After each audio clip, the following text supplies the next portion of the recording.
আসসালামু আলাইকুম প্রিয় শুভাকাঙ্ক্ষী এবং ফ্রেন্ডস, আশা করি সবাই ভালো আছেন। আজকে আমরা নতুন একটি ম্যাজিক ভিডিও নিয়ে আসলাম। এখানে আপনারা দেখতে পাচ্ছেন যে একটা জিনিস মেড, আমরা জানি যে মেক অর্থ তৈরি করা, আর মেকের ফার্স্ট ফর্ম হলো মেড।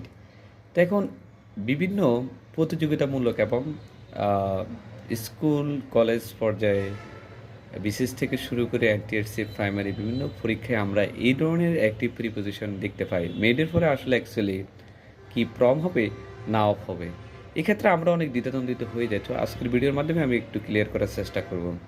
আমরা যদি এখানে এক্সাম্পল হিসেবে দিলাম যে the chair is made of wood, অর্থাৎ মেড অফ অর্থ হলো তৈরি হওয়া, অর্থাৎ চেয়ারটির কাঠ থেকে তৈরি হয়েছে, তৈরি হলো বা হয়েছে।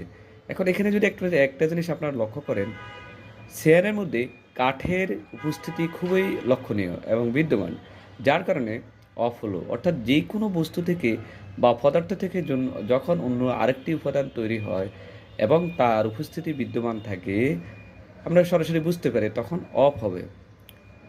The chair is made of wood, অর্থাৎ চেয়ারের মধ্যে কাঠের উপস্থিতি খুব বিদ্যমান এবং লক্ষণীয়, স্পষ্ট। এবার দেখেন paper is made from bamboo, অর্থাৎ কি paper is paper is made from bamboo, অর্থাৎ বাঁশ হতে কাগজ তৈরি হয়। এখন এখানে যদি আরেকটা জিনিস লক্ষ্য করেন আপনারা, সেটা হলো পেপারের মধ্যে কিন্তু আমরা ব্যাম্বো বাঁশের কোনো অস্তিত্ব লক্ষ্য করা যায় না বা খুঁজে পাই না, যার কারণে এখানে ফ্রম ব্যবহৃত হয়েছে।